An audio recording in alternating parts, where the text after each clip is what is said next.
ذرا سوچیے، دنیا کے طاقتور ترین ملک کا طاقتور ترین صدر، دنیا کی طاقتور ترین فوج اور انٹیلیجنس ایجنسیوں کا سپریم کمانڈر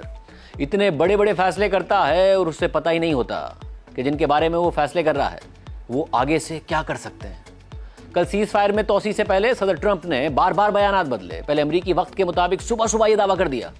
کہ ایران اپنا نیوکلیئر پروگرام معطل کرنے اور اپنی افزودہ یورینیم کا 440 کلو گرام کا ذخیرہ امریکہ کے حوالے کرنے کے لیے مان گیا ہے اور بس ڈیل ہونے والی ہے، اور ظاہر ہے یہ سب کچھ جھوٹ ثابت ہوا۔ پھر بار بار کہا کہ سیز فائر میں قطعی طور پر توسیع نہیں کروں گا، مگر یہ دعویٰ بھی غلط بیانی ثابت ہوا۔ کبھی ایران کو مذاکرات میں نہ آنے کی صورت میں بمباری کی دھمکی دے دی، تو کبھی گرفتار خواتین کو پھانسی نہ دینے کی درخواست کر دی، کبھی چین کی تعریف کی تو کبھی چین پر یہ الزام لگا دیا کہ وہ ایران کو اسلحہ فراہم کر رہا تھا، مگر وہ جہاز ہم نے پکڑ لیا جس میں وہ اسلحہ موجود تھا، اور اس الزام کو بھی چین نے مسترد کر دیا، اور پھر ٹرمپ نے بھی کوئی ثبوت نہیں دیا۔ کبھی ٹرمپ نے یہ تاثر دیا کہ اب جلد ایران سے ڈیل ہونے والی ہے، تو چند گھنٹوں بعد ہی یہ کہہ دیا کہ امریکہ ایران پر بم گرانے والا ہے۔ اور یہ صرف اس جنگ کی بات نہیں ہے ناظرین، بلکہ صدر بنتے ہی ٹرمپ نے چین کے خلاف ٹیرف کا اعلان کر دیا، اور چین نے رد عمل میں ٹیرف لگائے تو صدر ٹرمپ نے ٹیرف واری شروع کر دی، اور ٹیرف بڑھا کر تقریباً 150% تک لے گئے۔ بدلے میں چین نے امریکہ اور دنیا کی چپس اور ٹیکنالوجی کمپنیوں کو درکار ریئر ارتھ منرلز کی ایکسپورٹس کو کنٹرول کرنے کے لیے پابندی لگا دی۔ تو صدر ٹرمپ ٹیرف میں کمی کے بدلے میں یہ ڈیمانڈ کرنے لگے کہ چین ریئر ارتھ منرلز کی ایکسپورٹس پر سے پابندی ہٹائے، یعنی جو پابندی پہلے تھی ہی نہیں اور ٹرمپ کے ٹیرفز کی وجہ سے لگی تھی۔ صدر ٹرمپ وہی پابندی ہٹوانے کے لیے ٹیرف کم کرنے پر تیار نظر آ رہے تھے، یعنی دنیا کے طاقتور ترین ملک کے سپوزٹلی موسٹ انفارمڈ پریزیڈنٹ کو یہ پتہ ہی نہیں تھا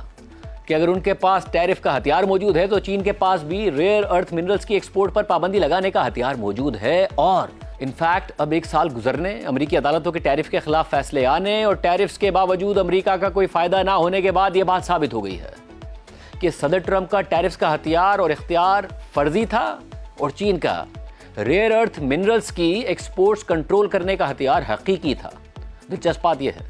کہ صدر ٹرمپ نے ٹیرفز یہ کہہ کر لگائے تھے کہ ان ٹیرف سے امریکہ اپنی امپورٹس کم کرے گا اور خود مینوفیکچر زیادہ کرے گا، یعنی امریکہ میں مزید انڈسٹری لگے گی، مزید مینوفیکچرنگ جابز پیدا ہوں گی۔ مگر صدر ٹرمپ کے صدر بننے کے بعد امریکہ میں الٹا 1.5 لاکھ مینوفیکچرنگ جابز میں کمی آئی ہے، یعنی اور زیادہ لوگ بے روزگار ہو گئے ہیں۔ اور ٹرمپ جو دعوے کرتے تھے کہ ہم نے اربوں ڈالرز کا ٹیرف جمع کر لیا ہے وہ امریکی عوام پر خرچ ہوگا، تو اب امریکی عدالت کے فیصلے کی پاسداری کرتے ہوئے ان کی حکومت نے جمع کیے گئے ٹیرفز کی سود سمیت واپس ادائیگی کا سلسلہ شروع کر دیا ہے، یعنی جو رقم ٹرمپ کے ٹیرفز کی وجہ سے امریکی حکومت کو ملی تھی اس کی سود سمیت ادائیگی شروع کر دی گئی ہے۔ اور آج بھی صدر ٹرمپ نے امریکہ کی سپریم کورٹ پر جانبداری کا الزام لگایا ہے اور 159 ارب ڈالرز کے ٹیرفز کی واپسی کو ظلم قرار دیتے ہوئے امریکہ کے لیے اسے ایک مہنگا تماچا قرار دیا ہے۔ دوسری مثال لیجیے، صدر ٹرمپ نے خود مانا کہ انہیں پتہ ہی نہیں تھا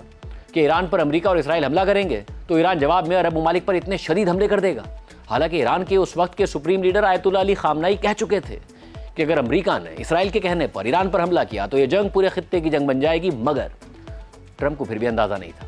پھر ایران نے خطے میں موجود امریکہ کے اثاثوں یہاں تک کہ سفارت خانوں پر حملہ کر دیا، اور یہ سوال اٹھا کہ عراق جنگ کی طرح حملے سے پہلے اس خطے میں موجود امریکی اسٹاف اور ان کی فیملیز کو امریکہ نے نکالا کیوں نہیں تھا؟ تو صدر ٹرمپ کا پھر یہی جواب تھا کہ انہیں پتہ ہی نہیں تھا کہ ایران اس طرح جواباً حملہ کرے گا۔ کیا یہ بات آپ کی سمجھ میں آتی ہے کہ ایران پر حملہ کرنے سے پہلے صدر ٹرمپ کی سمجھ میں یہ بات کیوں نہیں آئی؟ ایک اور مثال لیجیے، ایران نے امریکی اور اسرائیلی حملوں کے جواب میں اسٹریٹ آف ہرمز بند کر دی، تو صدر ٹرمپ نے پھر یہ کہہ دیا کہ انہیں اندازہ ہی نہیں تھا کہ ایران اس طرح دنیا بھر کی تجارت متاثر کر دے گا، اور یہ سب کچھ کرنا ایران کے لیے اتنا آسان تھا، اور تیل کی قیمتیں ایران جنگ کی وجہ سے آسمان سے باتیں کرنے لگیں گی، صدر ٹرمپ کو یہ بھی نہیں پتا تھا۔ اور اب ایران سے اسٹریٹ آف ہرمز کھلوانے کے لیے صدر ٹرمپ نے اسے مزید بند کر دیا ہے اور ایران کے جہازوں کو بھی روک دیا ہے، اور ایران نے ساتھ دھمکی دے دی ہے کہ وہ ریڈ سی میں باب المندب کا راستہ بند کر دے گا، جہاں سے سعودی عرب کا تقریباً 7 ملین بیرلز تیل گزر رہا ہے اور دنیا کی 12% تجارت گزرتی ہے۔ اور کیونکہ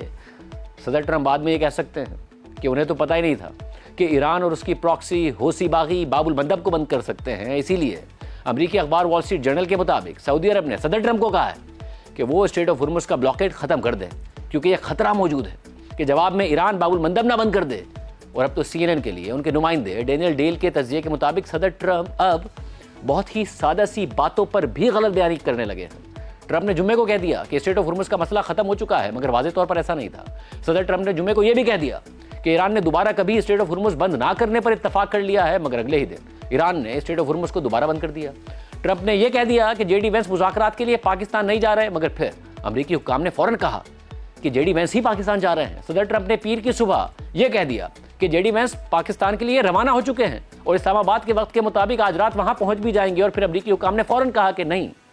جے ڈی وینس واشنگٹن میں ہی موجود ہیں، روانہ نہیں ہوئے ہیں۔ صدر ٹرمپ نے یہ کہا کہ ایران کے پاس اب کوئی فوج نہیں رہی اور سب کچھ ختم ہو گیا ہے، جبکہ ایران کے پاس اب بھی فوج موجود ہے جس کے پاس تباہ کن صلاحیتیں موجود ہیں۔ صدر ٹرمپ نے یہ بھی کہا کہ پوپ نے